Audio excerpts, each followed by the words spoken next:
warahmatullahi wabarakatuh. Salam Guru Penggerak.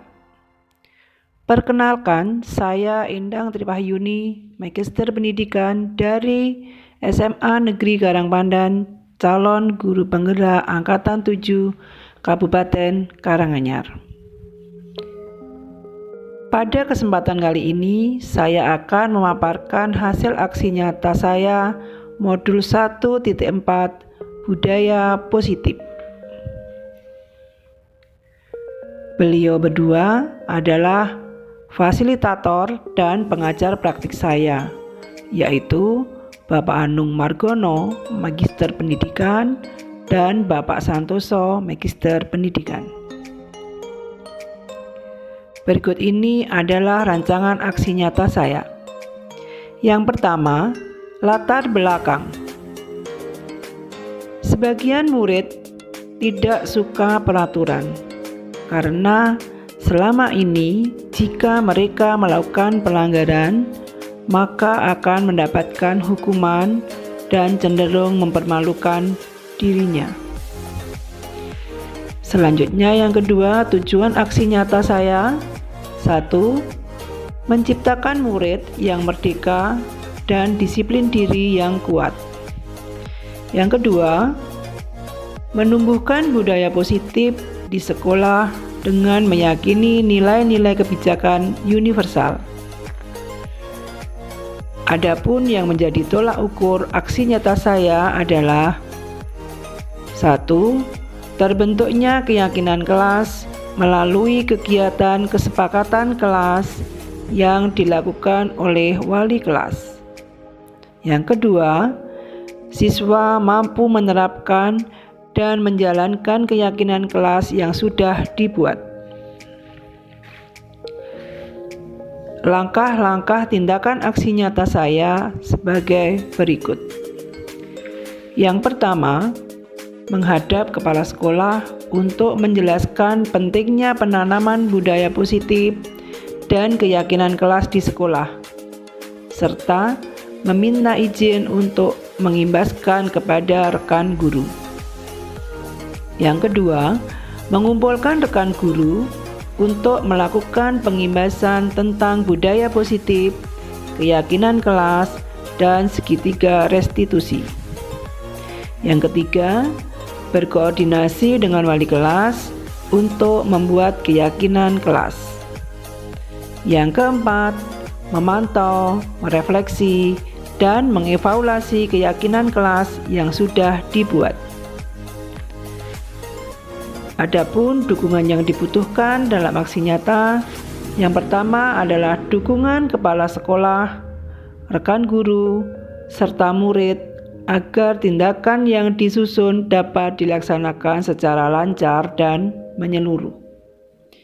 Yang kedua, sarana dan prasarana untuk menumbuhkan budaya positif. Yang ketiga, dukungan orang tua untuk melakukan budaya positif di rumah.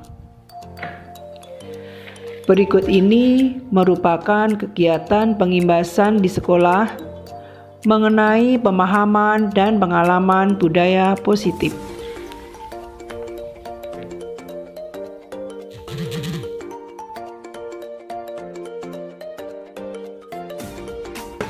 Acara sosialisasi implementasi filosofi Ki Hajar Dewantara dan penerapan budaya positif di sekolah SMA Negeri Karangpandan tahun pelajaran 2022-2023. Yang terhormat Kepala SMA Negeri Karangpandan Bapak Hasto Tiasa Jadi SPD MPD, yang saya hormati calon guru penggerak 1 Ibu Endang Triwahyuni SPD MPD, yang saya hormati calon guru penggerak 2 Ibu Wahyu Wijayanti SPD MPD, dan yang saya hormati Bapak Ibu guru tamu undangan yang berbahagia. Assalamualaikum warahmatullahi wabarakatuh. Alhamdulillahirabbil alamin, wassalatu wassalamu ala asrofil anbiya'i wal mursalin wa ala alihi washabihi ajmain. Amma ba'du. Selamat pagi dan salam sejahtera untuk kita semua. Hadirin yang saya hormati, puji syukur marilah kita panjatkan kehadirat Allah Subhanahu wa Ta'ala, Tuhan yang Maha Esa. Karena dengan limpahan rahmat serta hidayahnya, kita semua bisa berkumpul di sini untuk menghadiri acara sosialisasi implementasi filosofi Ki Hajar Dewantara dan penerapan budaya positif di sekolah. Dan tidak lupa, sholawat serta salam kita sampaikan kepada Nabi besar Nabi Muhammad Sallallahu Alaihi Wasallam dan para sahabatnya serta kita umatnya di akhir zaman. Hadirin yang saya hormati, untuk mengawali kegiatan pada pagi hari ini, marilah kita buka dengan bacaan basmalah bersama-sama. Bismillahirrahmanirrahim. Semoga dengan bacaan basmalah tadi, kegiatan pada pagi hari ini berjalan tanpa ada halangan suatu apapun. Amin. Bapak Ibu Guru yang saya hormati, yang telah hadir pada kesempatan pagi hari ini, akan saya sampaikan susunan acara sosialisasi implementasi filosofi Ki Hajar Dewantara dan penerapan budaya positif di sekolah, di antaranya sebagai berikut. Acara yang pertama, pembukaan. Acara yang kedua, sambutan Kepala SMA Negeri Karangpandan. Acara yang ketiga, pemaparan materi. Yang pertama, materi tentang perubahan paradigma belajar. Yang kedua, disiplin positif dan motivasi. Yang ketiga, keyakinan kelas. Yang keempat, kebutuhan dasar. Yang kelima, posisi kontrol. Yang keenam, segitiga restitusi. Masuk acara yang keempat, kegiatan tanya jawab. Acara yang kelima, refleksi, dan acara yang keenam adalah penutup. Demikian serangkaian kegiatan yang akan kita laksanakan pada pagi hari ini.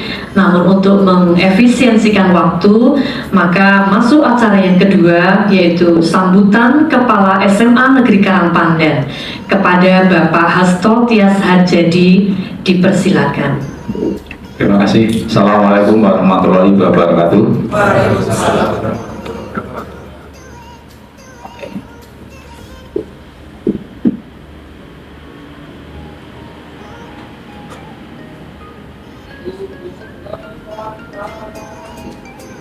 Assalamualaikum warahmatullahi wabarakatuh. Alhamdulillahirabbil alamin. Yang kami hormati Ibu Endang Tri Wahyuni SPD MPD selaku calon guru penggerak 1. Yang kami hormati Ibu Wahyu Jayanti SPD MPD selaku calon guru penggerak 2. Bapak Ibu peserta kegiatan sosialisasi implementasi filosofi Ki Hajar Dewantara dan penerapan budaya positif di sekolah yang berbahagia. Bersyukur alhamdulillah kita panjatkan kehadirat Tuhan Yang Maha Kuasa Allah SWT atas limpahan karunia nikmatnya kita bisa menghadiri di kegiatan ini. Sebuah kebahagiaan sekaligus kebanggaan bagi saya pribadi bisa hadir di tengah-tengah Bapak Ibu kalian yang menginisiasi kegiatan pada hari ini. Tokoh pendidikan di level dunia banyak, tapi sebetulnya Ki Hajar Dewantara ini sebetulnya adalah sebuah tokoh yang benar-benar bisa memberikan dasar pendidikan yang ada di Indonesia. Maka ini mulai digali.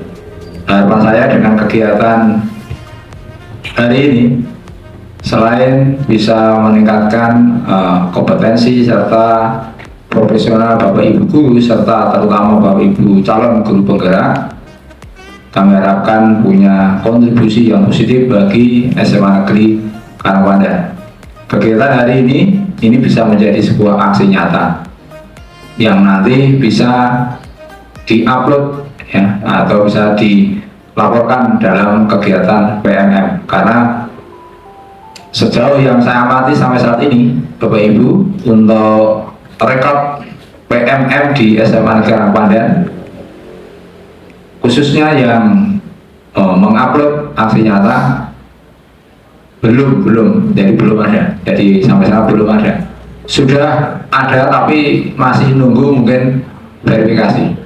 Saya pun juga sudah ngupload 2 kali, dikembalikan 2 kali lagi. Nah, belum sempat saya koreksi lagi, belum saya revisi lagi. Nah, ini kami harapkan nanti semakin menambah motivasi kita untuk bisa menyelesaikan kegiatan di platform Merdeka Mengajar sebagai implementasi kurikulum Merdeka. Demikian yang bisa saya sampaikan, dan saya ucapkan selamat pada Bu Endang dan Bu Wahyu Wijayanti mengikuti kegiatan calon guru penggerak. Semoga senantiasa diberikan kemudahan, kelancaran, kesuksesan, dan bisa memberikan kebermanfaatan bagi lingkungan khususnya SMA Negeri Karangpandan. Matur, assalamualaikum warahmatullahi wabarakatuh.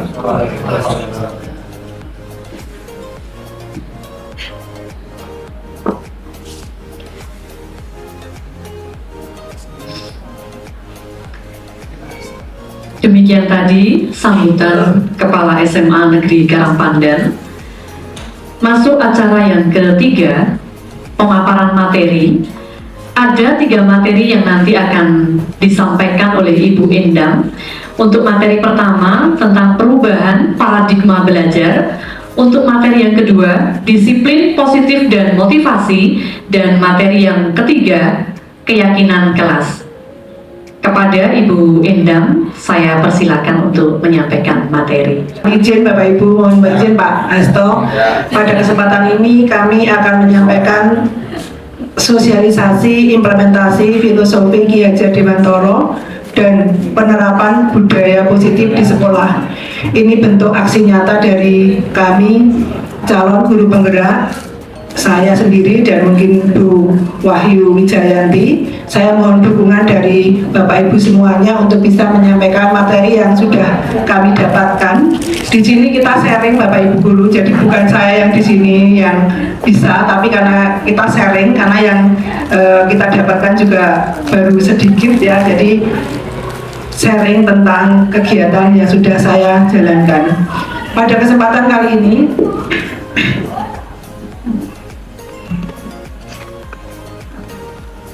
jadi sebelum kita masuk ke budaya positif, tentunya di depan itu ada istilah filosofi Ki Hajar Dewantara. Mungkin Bapak Ibu guru atau mungkin dari dulu ini sudah kita dengar ya Pak ya atau Bu. Jadi sudah kita sejak tahun berapa itu 2028 ya, kita sudah pernah mendengar tentang Ki Hajar Dewantara. Sebetulnya hal apa sih yang ada, yang hal positif apa yang ada di Ki Hajar Dewantara sehingga sampai sekarang kita bisa mengenyamnya atau mungkin selalu bisa mendengar Tutpuri Handayani. Itu kan salah satu dari kata yang sudah disampaikan oleh Bapak kita, Bapak pendidikan kita, yaitu Ki Hajar Dewantara.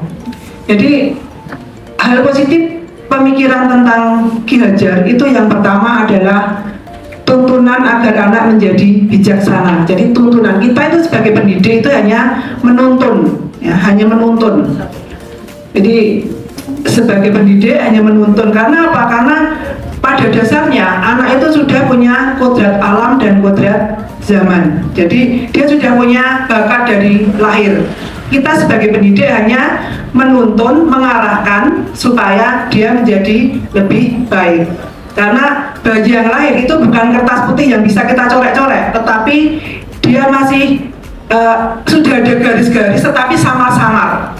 Nah, kita sebagai guru itu hanya menebalkan, tentunya itu dengan beberapa tuntunan atau mungkin bimbingan ya, seperti itu. Itu yang ada di dalam pemikiran Ki Hajar Dewantara.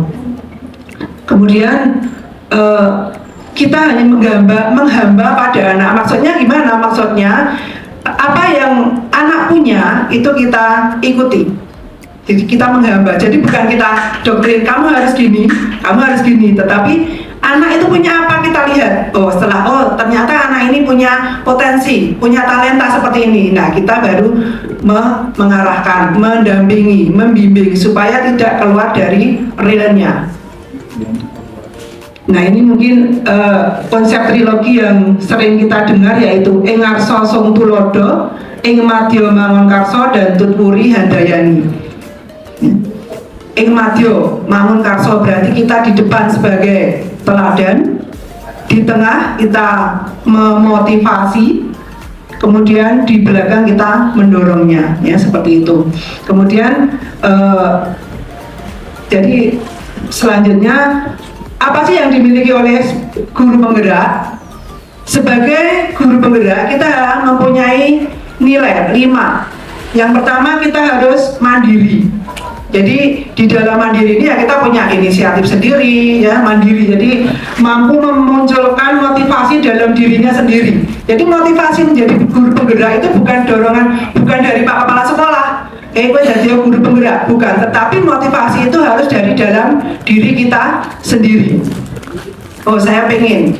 Bukan berarti aku pengen jadi kepala sekolah, bukan. Tetapi kita pengen menimba ilmu apa yang ada di dalamnya. Seperti itu. Jadi kolaboratif, mampu membangun hubungan kerja dengan siapapun, kapanpun, dimanapun. Jadi seorang guru penggerak harus memiliki jiwa kolaboratif, ya, dengan baik itu dengan teman sejawat, teman satu kantor, kemudian dengan siswa itu sendiri juga harus mempunyai jiwa kolaboratif. Reflektif. Yang ketiga, reflektif itu artinya apa? Mampu melihat dirinya sendiri atau mau melihat dirinya sendiri. Kurangku ki opo to?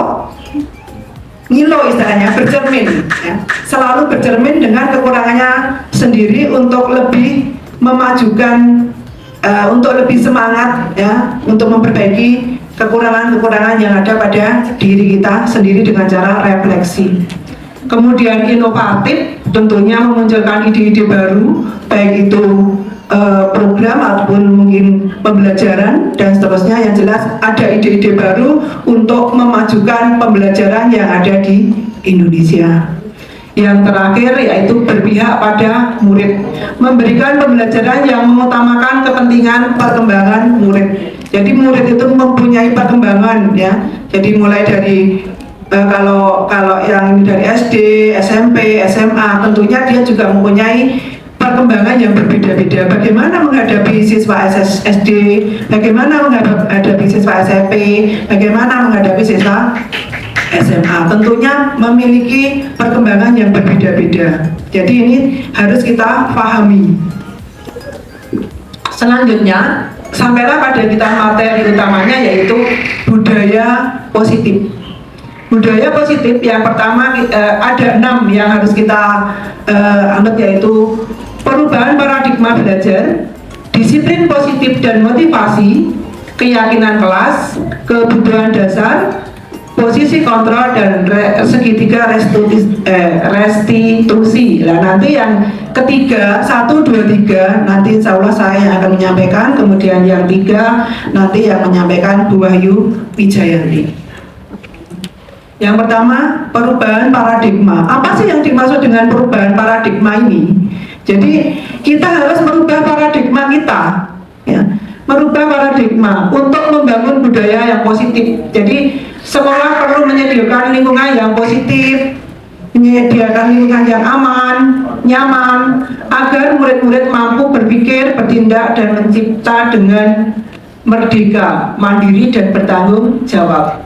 Jadi tentunya ini juga harus didukung dengan segala sesuatu, mulai dari SDM, dari Bapak Ibu Guru semuanya, kemudian dari sarana prasarana, kolaboratif dengan teman-teman. Jadi semuanya harus saling mendukung. Selanjutnya, disiplin ini dikaitkan dengan kontrol. Jadi dalam hal ini kontrol guru dalam menghadapi murid. Ya, jadi kita harus merubah paradigma. Kita tidak apakah disiplin atau mungkin budaya positif itu harus kita kaitkan dengan kedisiplinan. Mungkin kan yang terbayang selama ini pokoknya nek disiplin ini berarti ya positif. Nah itu kan mungkin doktrin atau mungkin yang ada di selama ini gitu loh.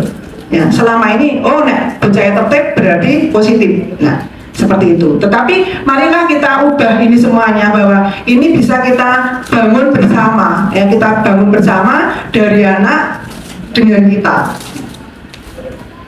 Nah, di bawah ini ada paparan William Glasser dalam kontrol teori untuk meluruskan beberapa miskonsepsi tentang kontrol tadi. Yang pertama, ilusi guru mengontrol murid. Jadi pada dasarnya kita tidak dapat memaksa murid, ya. Kita nggak bisa memaksa murid. Kamu harus gini, kamu harus gini. Tidak bisa. Kita tidak bisa memaksa murid, ya. Jadi semuanya harus kita diskusikan dengan murid. Apa yang akan menjadi apa keputusan itu harus kita diskusikan dengan murid. Kemudian penguatan positif atau bujukan. Kadang-kadang kita membujuk, kamu kalau nanti disiplin saya kasih sepatu ya misalnya. Oh nanti kalau kamu dapat juara saya kasih reward misalnya handphone ya misalnya. Sebetulnya bujukan-bujukan semacam itu dia akan nurut kalau dia dikasih reward. Tetapi ketika dia nggak dikasih reward, ya udah lepas lagi gitu loh. Jadi marilah kita ubah. Jadi biar budaya positif itu muncul dari siswa, bukan karena ada reward, bukan karena ada stimulan. Jadi kita munculkan dari siswa itu sendiri. Ya. Kemudian ilusi bahwa kritik dan membuat orang merasa bersalah dapat menguatkan karakter.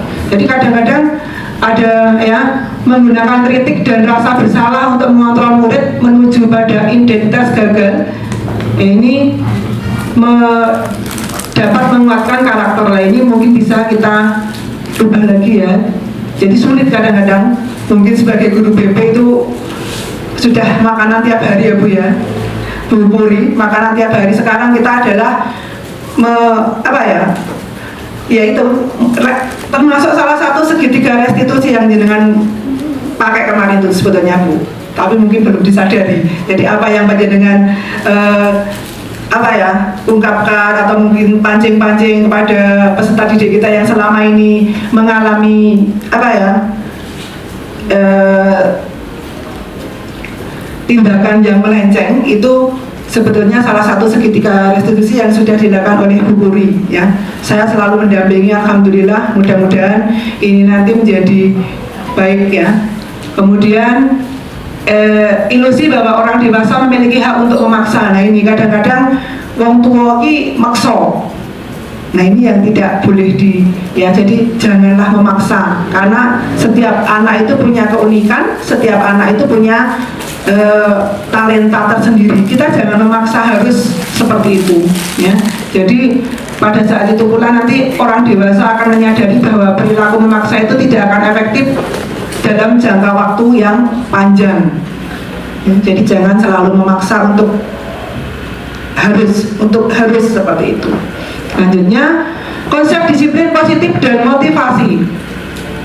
Bagaimana cara membuat murid disiplin? Tadi Bu Puri. Cara membuat murid disiplin, itu Pak Agus. Dengan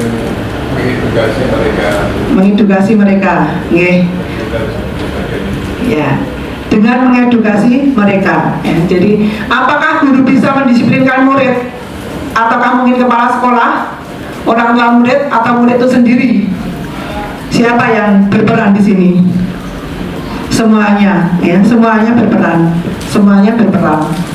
Jadi makna dari kata disiplin, mungkin kalau kita dengar disiplin itu berarti terbayang di benak kita itu mungkin tertib, dihubungkan dengan ketertiban, disiplin tertib, begitu ya. Ya mungkin yang terbayang di sini adalah kalau ada disiplin ini berarti sing bocah sing tertib.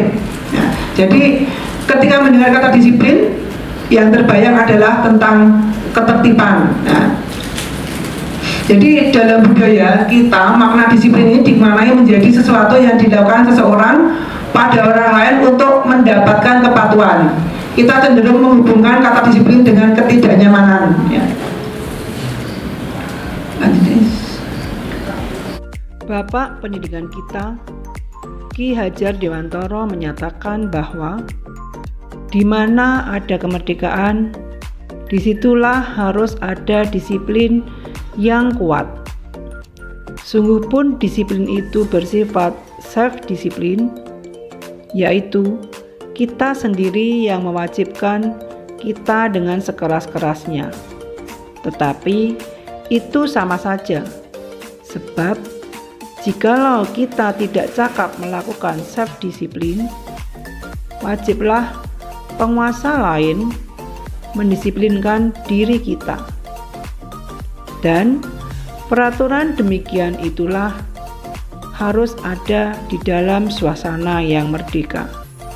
Di situ Ki Hajar Dewantoro menyatakan bahwa untuk mencapai kemerdekaan atau dalam konteks pendidikan kita saat ini, untuk menciptakan murid yang merdeka, syarat utamanya adalah harus ada disiplin yang kuat. Disiplin yang dimaksud adalah disiplin diri yang memiliki motivasi internal. Jika kita tidak memiliki motivasi internal, maka kita memerlukan pihak lain untuk mendisiplinkan diri kita, atau motivasi eksternal, karena berasal dari luar, bukan dari dalam diri kita sendiri. Adapun definisi kata merdeka menurut Ki Hajar Dewantoro adalah mardika iku jarwanya nora mung lepasing pangreh, ning uga kuat kuwasa amandiri priyangga. Merdeka itu artinya tidak hanya terlepas dari perintah, akan tetapi juga cakap buat memerintah diri sendiri. Dengan kata lain, seseorang yang memiliki disiplin diri berarti bisa bertanggung jawab terhadap apa yang dilakukannya, karena mereka mendasarkan tindakan mereka pada nilai-nilai kebajikan universal.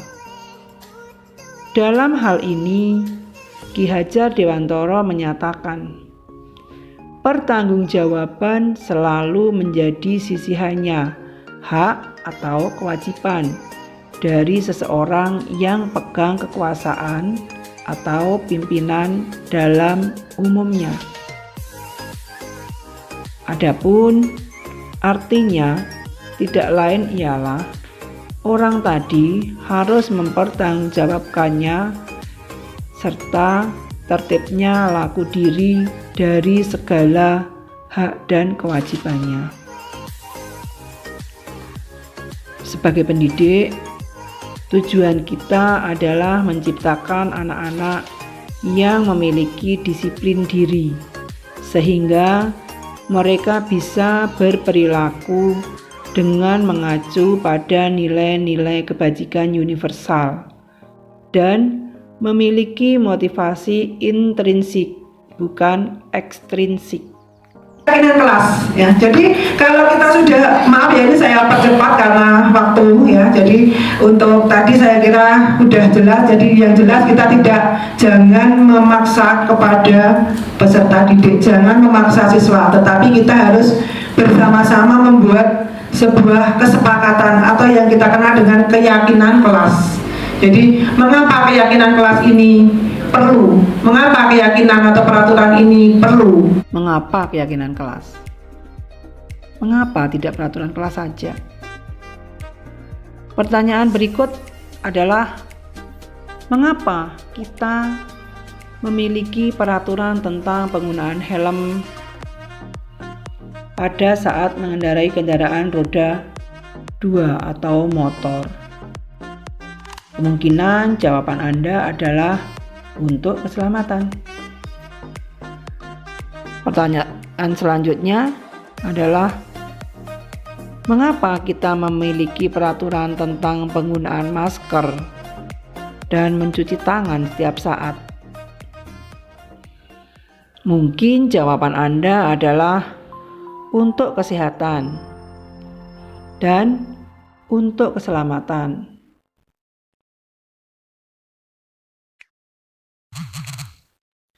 Nilai-nilai keselamatan atau kesehatan inilah yang kita sebut sebagai suatu keyakinan, yaitu nilai-nilai kebajikan atau prinsip-prinsip universal yang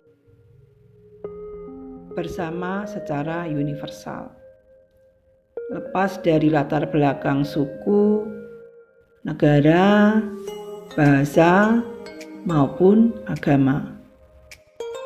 Menurut Goshen, suatu keyakinan akan lebih memotivasi seseorang dari dalam atau memotivasi secara intrinsik. Seseorang akan lebih bergerak dan bersemangat untuk menjalankan keyakinannya daripada hanya sekedar mengikuti serangkaian peraturan. Lalu, bagaimana cara pembentukan keyakinan kelas? Perlu diketahui bahwa keyakinan kelas itu lebih bersifat abstrak daripada peraturan yang lebih rinci dan konkret. Yang kedua, keyakinan kelas berupa pernyataan-pernyataan universal atau umum. Yang ketiga, pernyataan keyakinan kelas senantiasa dibuat dalam bentuk positif. Yang keempat, keyakinan kelas hendaknya tidak terlalu banyak, sehingga mudah diingat dan difahami oleh semua warga kelas. Yang kelima, keyakinan kelas sebaiknya sesuatu yang dapat diterapkan di lingkungan tersebut. Yang keenam, semua warga kelas hendaknya ikut berkontribusi dalam pembuatan keyakinan kelas lewat kegiatan curah pendapat. Yang ketujuh, bersedia meninjau kembali keyakinan kelas dari waktu ke waktu. Ya, jadi keyakinan kelas ini bagaimana dibuatnya? Seperti apa? Jadi kita membuat keyakinan kelas itu biar anak-anak juga menyampaikan apa yang jadi gagasannya. Jadi kita membuat kesepakatan di kelas, seandainya kita mengajar, seandainya Bapak Ibu guru mengajar, apa yang menjadi keyakinan kamu dengan saya, atau kesepakatan apa yang kalian buat, nah itu kita tulis di depan. Jadi mungkin Bapak Ibu guru semuanya bisa membuat keyakinan-keyakinan itu sebelum mengajar. Jadi kan beda-beda, mungkin setiap guru punya keyakinan kelas yang berbeda. Saya pernah ini melakukan keyakinan kelas tersebut ini. Jadi ini contoh, maaf. Kita membuat keyakinan kelas apa yang kita inginkan. Coba kamu tulis apa yang kamu inginkan, nanti kita rangkum. Jadi anak-anak itu menulis apa yang diinginkan. Misalnya tidak boleh datang terlambat, ya, misalnya seperti itu. Kemudian misalnya tidak boleh menghidupkan HP saat pembelajaran, dan seterusnya. Jadi biarkan mereka mengungkapkan apa yang diinginkan. Kemudian kita kumpulkan di depan. Kemudian dari keinginan anak-anak itu kita rangkum menjadi sebuah keyakinan kelas yang akan kita anut bersama-sama. Jadi nanti saya harap Bapak Ibu bisa kalau belum melakukan, setelah ini mungkin bisa melakukan keyakinan kelas yang bisa dipakai bersama-sama supaya pembelajaran bisa berjalan dengan baik. Mungkin salah satu Bapak Ibu guru sudah melakukan, tetapi mungkin ada beberapa yang belum melakukan. Terima kasih yang mungkin sudah melakukan. Untuk yang foto, Mbak, foto Mbak, yang bawah. Nah, ini mungkin hasil dari rangkuman keyakinan kelas. Jadi ketika sudah kita buat rangkuman keyakinan kelas, nah keyakinan kelas tersebut kita anut, kita pahami, kita pakai ketika kita sudah mengadakan pembelajaran. Jadi apa yang jadi keyakinan kelas itu harus kita ikuti supaya kalau anak-anak itu melakukan pelanggaran atau melakukan hal yang tidak sesuai dengan keyakinan kelas, berarti dia sadar dengan sendirinya, loh kemarin yang buat kan saya, kenapa harus saya langgar, seperti itu. Jadi kita berdiskusi bersama untuk membuat keyakinan kelas tersebut. Jadi itu ya Bapak Ibu, karena waktu sudah pukul 11, ini mungkin akan dilanjutkan materi selanjutnya, yaitu kebutuhan dasar, kemudian posisi kontrol, dan segitiga restitusi nanti akan dilanjutkan oleh Bu Wahyu Wijayanti. Kemudian nanti untuk tanya jawabnya dilanjutkan belakang saja. Selebihnya saya kembalikan kepada pembawa acara. Saya persilakan kepada Bapak Ibu tamu undangan yang telah hadir pada siang hari ini. Barangkali ada beberapa hal yang perlu ditanyakan ataupun justru ada pengarahan-pengarahan, tambahan-tambahan yang nanti bisa memperbaiki ataupun menambah wawasan dari kedua calon guru penggerak. Monggo Bapak Ibu, kami persilakan untuk menyampaikan tanya jawab ataupun arahan-arahan. Bapak Hasto, saya persilakan.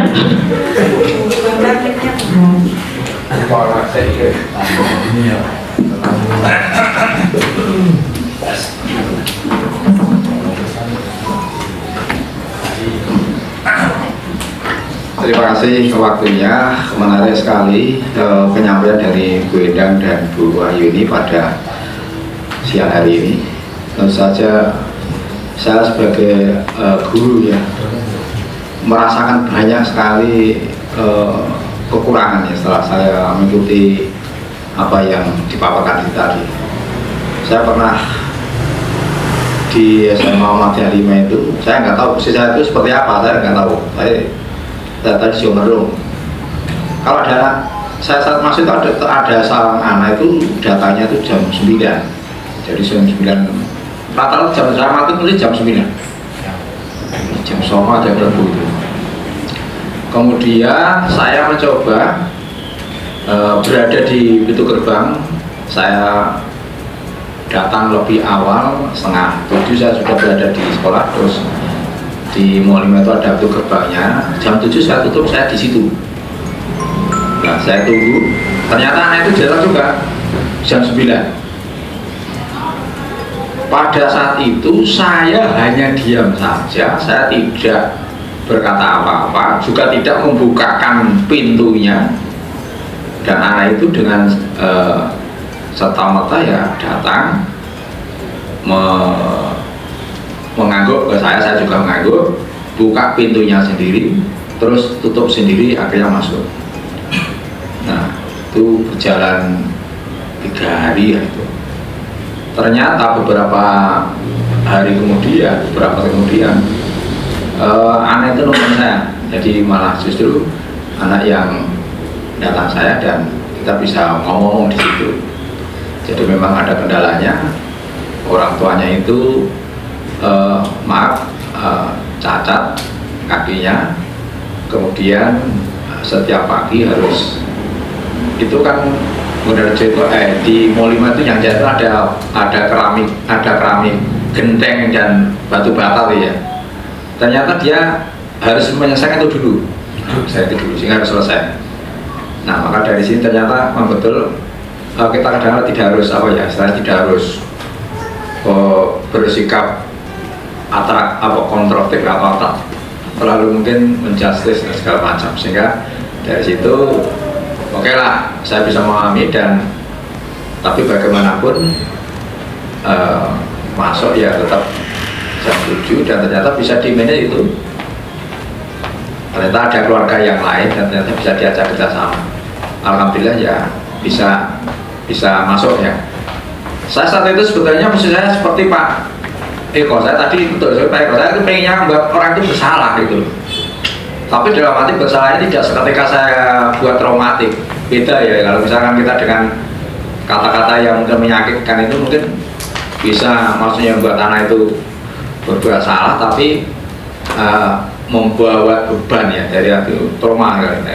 Harapan saya seperti itu, zaman saya juga cenderung bagaimana anak itu bisa merasa bersalah sehingga dia ada perbaikan gitu. Ya, salah satu juga menjadi teman ya nggak apa-apa, tapi nggak boleh teman dekat. Dekat dengan anak boleh, tapi nggak boleh teman dekat kan ini. Nah, ini sekedar respect saya kasih ke diri saya sendiri. Kemudian mungkin ini yang perlu saya pengen tahu, ini mungkin nanti Bu Endang atau Bu Wahyu. Tadi ada istilahnya keyakinan kelas ya. Saya juga tertarik dengan keyakinan kelas ini. Dan tadi saya lihat tampilannya juga ada komitmen-komitmen yang dipaparkan itu. Kira-kira bagaimana itu di dalam kelas, langkah konkretnya saat panjenengan berada di kelas itu apakah di awal saat masuk atau mungkin pada waktu di mana, itu monggo nanti untuk bisa disampaikan ya. Ini juga saya yakin hal yang baik ya, nanti bisa dirasakan oleh teman-teman. Ini yang pertama. Yang kedua, sejauh mana kebutuhan anak itu akan kesenangan, kebebasannya dalam belajar dalam kelas. Maksudnya gini,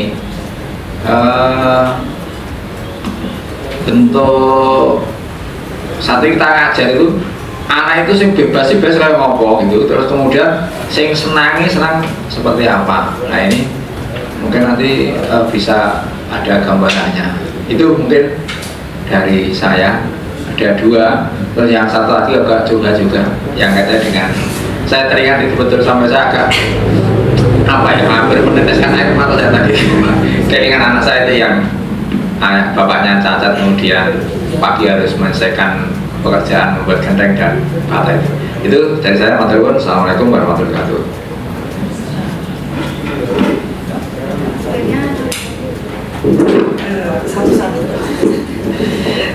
Terima kasih Pak Hasto yang sudah mengawali pertanyaan dan mungkin motivasi bagi kami.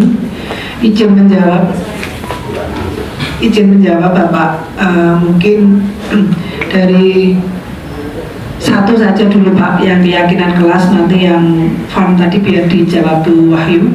Jadi untuk yang keyakinan kelas yang tadi sudah saya tampilkan,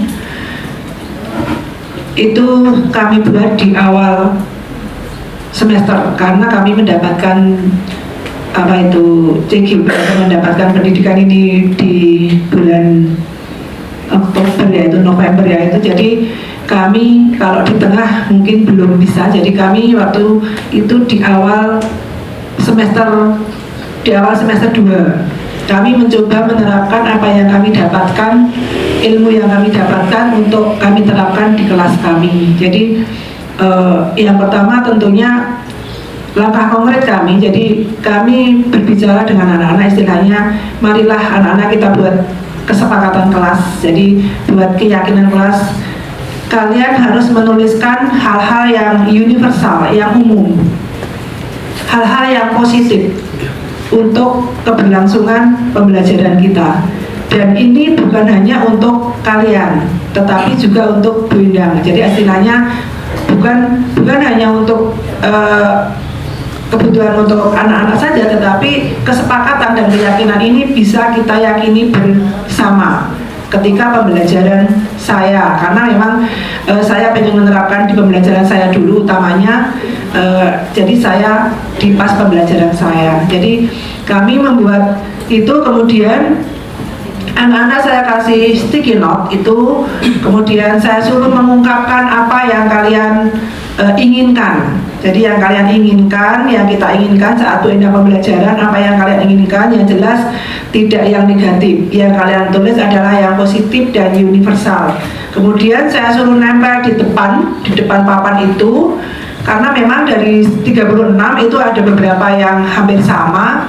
Kemudian kita rangkum, kita simpulkan dari beberapa itu kita simpulkan, akhirnya kita dapatkan 5 kesimpulan yang hampir sama. Jadi memang di sini untuk keyakinan kita jangan terlalu banyak supaya mudah diingat.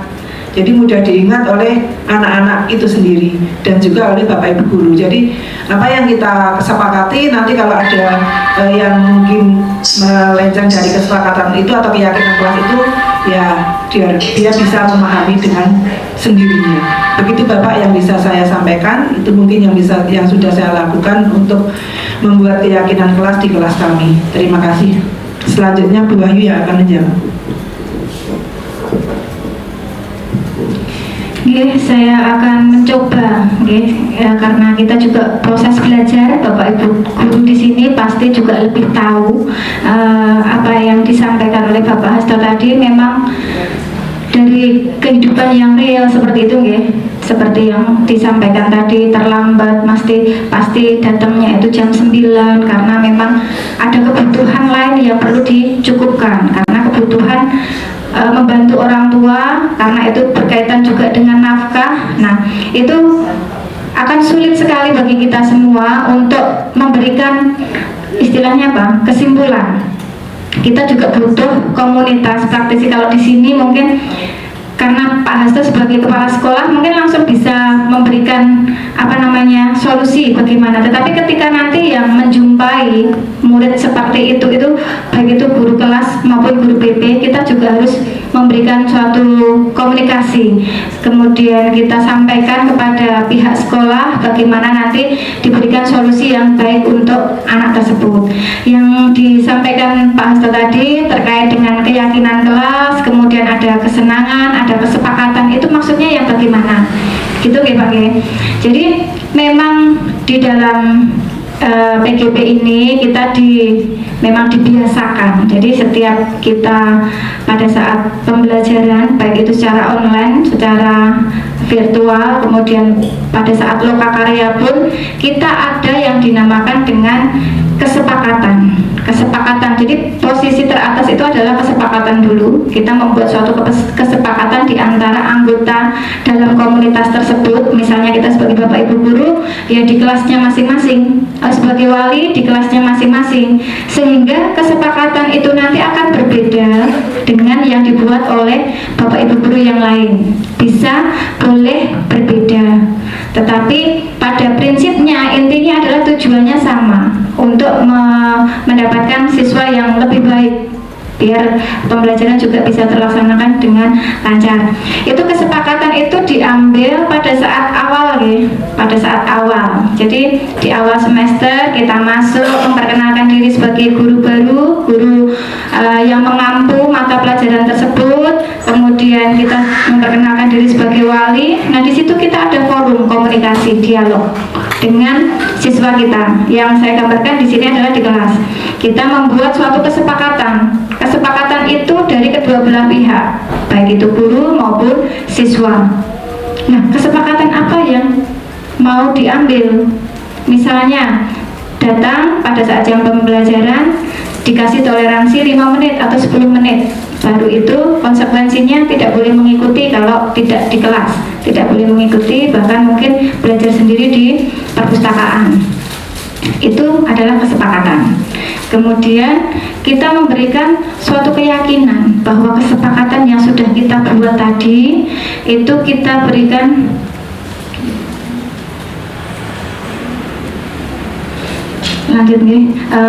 yang sudah disepakati tadi untuk bisa diyakini oleh kedua belah pihak, baik itu siswa maupun guru. Jadi kita membuat peraturan sendiri, Bu. Jadi istilahnya kasarannya itu kesepakatan itu adalah peraturan yang kita buat sendiri di dalam kelas. Karena yang berhak di dalam kelas itu kan sepenuhnya kan guru ya. Jadi mungkin guru yang lain pada saat jam kita yaitu tanggung jawab kita sendiri. Jadi tidak perlu nyontoh dari guru yang lain. Kalau guru itu boleh, kok kenapa ini nggak boleh? Karena kita sudah melakukan kesepakatan di awal. Nah, kesepakatan itu biasanya boleh kita tulis biar semuanya juga bisa punya data apa saja yang kita sepakati. Kemudian itu dibikin atau dibuat suatu keyakinan baik itu dari guru maupun siswanya, meyakini bahwa kesepakatan itu harus konsekuensinya kita tanggung sendiri. Jangan sampai ketika kita keluar dari kesepakatan itu kita tidak menerima sanksinya. Bukan beda lagi dengan penghukum loh ya, karena ini sudah kita sepakati bersama. Ngaten Pak Bu, jadi kita membudayakan untuk pembelajaran di kelas itu juga yang menyenangkan. Salah satunya tadi saya juga baru proses Bu, tidak kok terus saya mesti pembelajaran saya menyenangkan, itu tidak. Jadi kita semuanya belajar berproses, bagaimana kita melayani anak didik kita itu dalam pembelajaran selalu menyenangkan, kita dirindukan oleh anak didik kita. Nah salah satunya ketika ada yang tidur, kemudian ada yang kurang bersemangat. Bagaimana caranya? Kita adakan game. Padahal materi yang kita samakan mata pelajaran matematika wajib itu materinya banyak sekali. Apa aku cukup waktu nih kalau dikasih game? Ya, kita kolaborasikan. Kalau saya ini karena efek pandemi itu masih kita pakai, kita kolaborasikan antara pembelajaran secara daring, online dan di dalam kelas. Sehingga ketika di dalam kelas tujuan kita utamanya adalah untuk anak supaya bisa mengikuti kegiatan pembelajaran itu dengan baik. Ngaten Pak Bu, mungkin dari saya atas penjelasan dari mulai kesepakatan, keyakinan, kemudian bagaimana caranya kita memberikan pembelajaran yang menyenangkan. Kita kasih game kecil-kecilan, expliking supaya anak tidak mengalami kebosanan. Ngaten Pak Bu nggih, matur nuwun. Untuk berikutnya, barangkali dari Bapak atau Ibu ada yang perlu ditanyakan kembali, masih dipersilakan, ataupun masukan atau evaluasi, monggo. Pak Indra.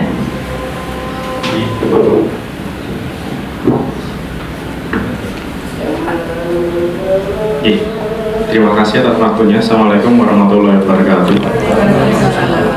Jadi di sini sedikit menambah mawon. Di sini kalau berkenaan yang ditanyakan oleh Bapak Hasto tadi atau Pak Kepala tadi, ya, bagaimana cara agar anak itu dalam pembelajaran itu menyenangkan. Nah, ini salah satunya adalah tadi berkaitan dengan kesepakatan kelas Bapak. Jadi kesepakatan kelas itu memang sangat diperlukan karena dari beberapa kelas yang saya ampuh atau yang saya ajar itu untuk kesepakatan kelas memang sudah saya laksanakan itu dan berbeda-beda. Jadi yang pertama adalah itu Bapak Ibu. Jadi setiap kelas itu memiliki kesepakatan yang berbeda-beda karena memang dari segi personilnya itu juga beda-beda. Contoh dengan IPS 3 yang saya wali dengan IPS 1 sudah barang tentu isinya berbeda. Nah, di sini bagaimana kita mensiasati agar selama kegiatan pembelajaran nanti dalam 1 tahun atau dalam semester pertama itu anak-anak aman. Dalam artian aman di sini adalah materi juga tersampaikan, kemudian anak-anak juga tidak merasa jenuh ketika pembelajaran. Nah, salah satunya adalah yang menarik kalau di kelas saya, nyuwun ngapunten mungkin kalau Bapak Ibu lewat iki jame Pak Indra wong enak jane ning ngendi, nah seperti itu.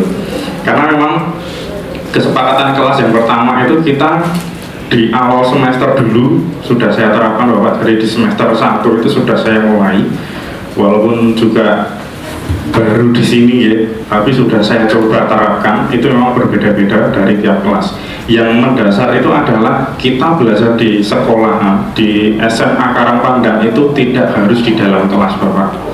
Jadi mungkin ada anak yang lagi di dalam kelas, ada yang lagi di taman.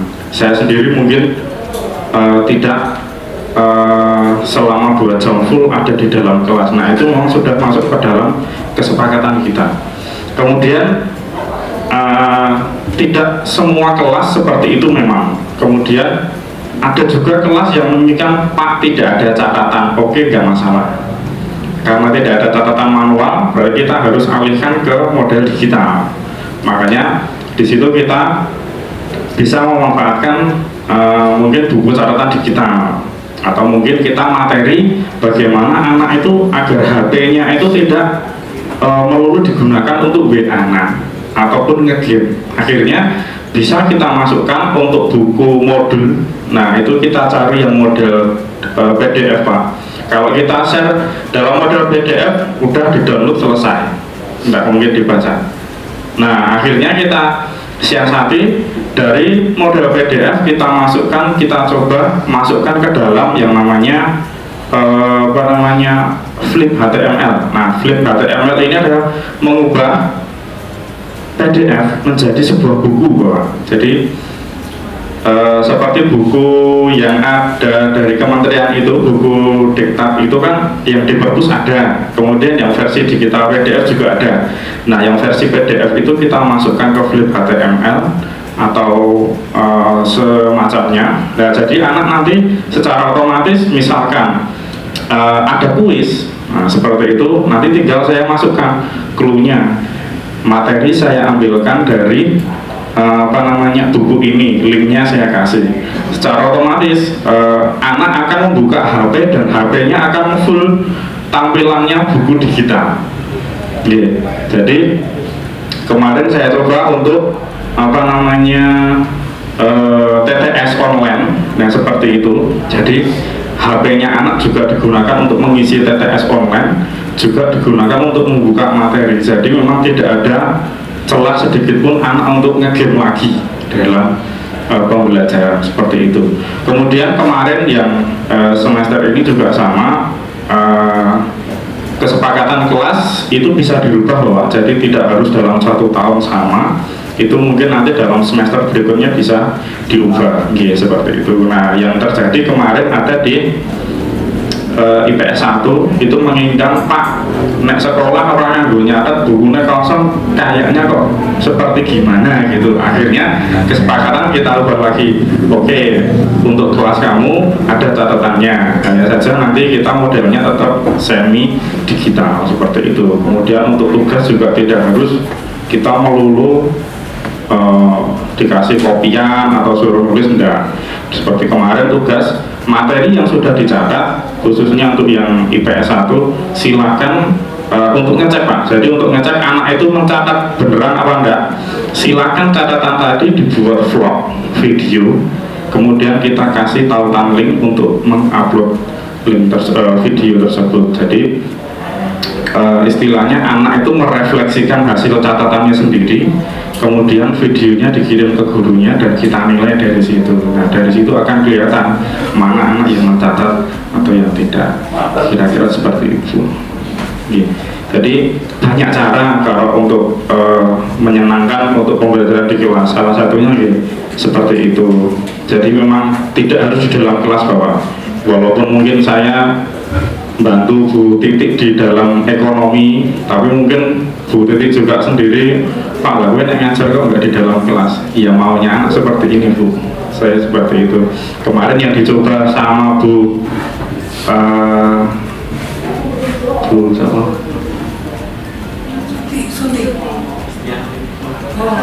Bu Anggi kemarin juga sudah nyoba di akhir kemarin ketika untuk tugas CGP juga saat belum lulus itu memanfaatkan, kalau guru matematika kan biasanya tetap di dalam kelas gitu ya, isinya tulisan itu rumus dan sebagainya. Nah, kemarin diaplikasikan menghitung sudut itu dari bayangannya sendiri. Jadi anak di lapangan, kemudian bayangannya ada berapa diukur, kemudian kemiringannya berapa diukur. Nah, jadi di situ juga rumusnya untuk segitiga masuk. Jadi walaupun matematika juga bisa dilaksanakan di lapangan juga. Jadi memang mungkin nanti bahasa Inggris juga sama, menghafalkan pohon yang ada di sekolah seperti itu. Kalau yang hanya saya saja ya Bapak, jadi yang sudah saya lakukan seperti itu. Dan alhamdulillah untuk 5 kelas yang saya ampu, untuk hasilnya lumayan baik seperti itu. Nanti modern.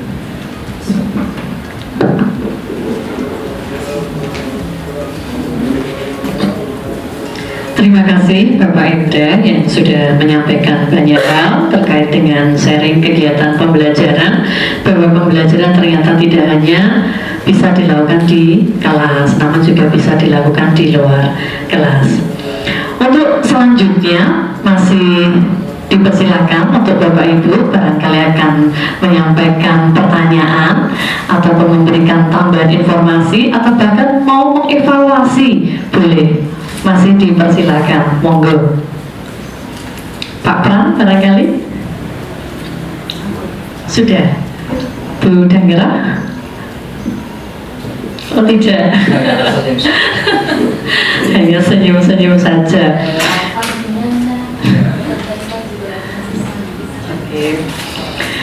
Karena sudah tidak ada pertanyaan dari Bapak Ibu semuanya, maka untuk kegiatan siang hari ini dilanjutkan untuk kegiatan yang kelima, yaitu refleksi. Untuk kegiatan refleksi pada siang hari ini nanti akan disampaikan oleh Ibu Endang Triwahyuni. Untuk itu, untuk mengefisiensikan waktu, saya persilakan, monggo. Terima kasih atas waktunya. Jadi untuk refleksi, kami sudah merencanakan pertanyaan-pertanyaan yang ada di laptop kami, tetapi karena waktu nanti akan kita kirim lewat grup sementara, gitu aja. Ya, nanti kita grup sementara, nanti dengan refleksi di sana. Nanti Bapak Ibu, itu aja mungkin yang bisa saya sampaikan, dan mohon maaf apabila kami dalam menyampaikan materi ini banyak kesalahan karena kami juga baru belajar. Saya mohon maaf, Bu Wahyu juga mohon maaf, mungkin untuk perbaikan ke depan kami. Terima kasih. Assalamualaikum warahmatullahi wabarakatuh. Monggo. Alhamdulillahirrahmanirrahim. Para hadirin yang berbahagia, akhirnya seluruh rangkaian acara pada siang hari ini sudah kita lalui bersama. Saya mengucapkan terima kasih kepada Bapak Ibu semuanya yang telah hadir pada siang hari ini, dan saya juga mohon maaf apabila dalam menyampaikan serangkaian acara pada siang hari ini ada beberapa hal yang barangkali tidak berkenan di hati Bapak Ibu semuanya. Untuk acara yang paling terakhir, penutup, mari kita tutup acara pada siang hari ini dengan bacaan hamdalah bersama-sama. Alhamdulillahirabbil alamin. Terima kasih. Wassalamualaikum warahmatullahi wabarakatuh. Assalamualaikum warahmatullahi wabarakatuh. Pesan saya terhadap pelaksanaan sosialisasi implementasi filosofi Ki Hajar Dewantara di SMA Negeri Karang Pandang berjalan dengan baik, banyak memberikan inspirasi sekaligus juga memberikan sebuah pemikiran paradigma baru bagi kami yang ikut dalam kegiatan itu. Sukses untuk CGP SMA Negeri Karang Pandang. Terima kasih. Assalamualaikum warahmatullahi wabarakatuh. Berbahagia sekali kami di SMA Negeri Karang Pandan mendapatkan sosialisasi dari Bu Wahyu Wijayanti dan juga Bu Endang Triwahyuni mengenai implementasi filosofi Ki Hajar Dewantara dan juga budaya positif di sekolah. Kami berharap dengan adanya sosialisasi yang sudah dilaksanakan tadi bisa membawa dampak yang lebih positif bagi kemajuan SMA Negeri Karang Pandan, khususnya dalam meningkatkan budaya positif yang ada di lingkungan sekolah. Terima kasih, sukses selalu untuk Bu Endang dan juga Bu Wahyu. Terima kasih saya ucapkan kepada Ibu Wahyu Wijayanti dan Ibu Endang Triwahyuni yang mana pada kesempatan hari ini sudah memberikan banyak pemaparan terkait dengan implementasi filosofi Ki Hajar Dewantara dan penerapan budaya positif di SMA Negeri Karang Pandan. Ada beberapa hal yang bisa saya terapkan ketika saya sudah mendapatkan informasi, mendapatkan pengetahuan dari apa yang sudah dipaparkan dari Bu Wahyu dan Bu Endang Triwahyuni. Semoga dari pemaparan tadi kemudian hari bisa diterapkan di sekolah untuk menciptakan pembelajaran yang menyenangkan dan merdeka belajar. Terima kasih.